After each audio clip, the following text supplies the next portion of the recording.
ಮುಂಚೆ ಪೀನ ದರ್ಪಣ ನಿಮ್ನ ದರ್ಪಣ ಅಂದ್ರೆ ಏನಂತ ನಿಮಗೆ ಗೊತ್ತಾಗುತ್ತೆ ಹೌದಾ? ಪೀನ ದರ್ಪಣ ಅಂದ್ರೆ ಏನು?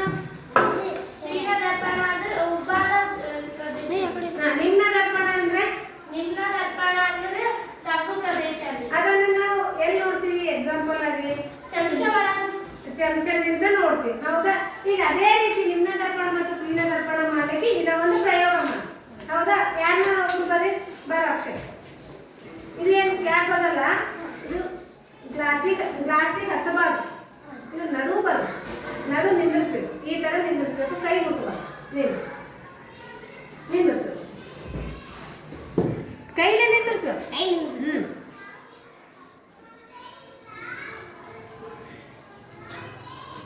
ಕೈ ಬಿಡು,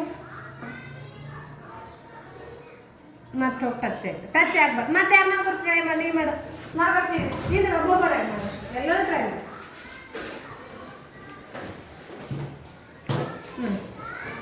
ನೆಕ್ಸ್ಟ್ ನಡು ನಿಂದಿರಿಸ್ಬೇಕು, ಕೊನೆ ಗ್ಲಾಸಿಗೆ ಟಚ್ ಆಗಬಾರ್ದು.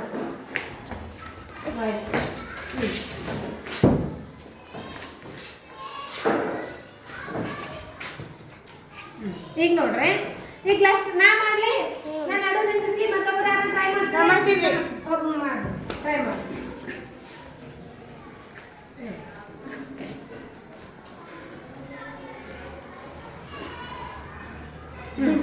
ಮತ್ತೆ ಯಾರು ಮಾಡ್ತೀರಿ? ಟ್ರೈ ಮಾಡಿ. ಗ್ಲಾಸಿಗೆ ಕೊನೆಗೆ ಟಚ್ ಆಗ್ಬಾರ್ದು, ನಡುನೇ ನಿಂದಿರ್ಬೇಕದು ಅಷ್ಟೇ. ನಾ ಮಾಡ್ಲಿ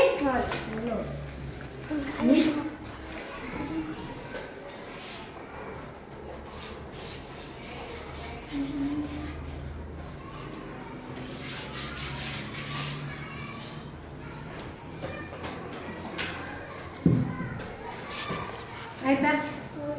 ಯಾಕೆ ಈ ತರ ಆಯ್ತು? ನೀರು ಹೆಚ್ಚಿಗಾಗದಲ್ಲ ನೋಡ್ರಿ, ಅದು ನಾ ಏನ್ ಹೇಳೀನಿ?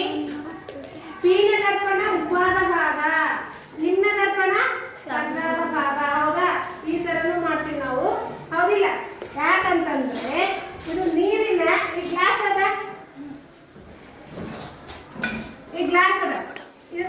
ಇದ್ರೊಳಗೆ ನಡು ನೀರಿದ್ದಾಗ ನಾವು ಕ್ಯಾಪ್ ಹಾಕಿದ್ರೆ ಏನಾಗ್ತದ? ಕ್ಯಾಪ್ ಕೊನೆಗೆ ಬಂದು ಕುಂತ್ಕೊಂಡ್ಬಿಡ್ತದೆ. ಯಾಕಂದ್ರೆ ಇಲ್ಲಿ ನೀರಿನ ಈ ತರ ಇದ್ರೆ ಅದು ಪೀನ ದರ್ಪಣ.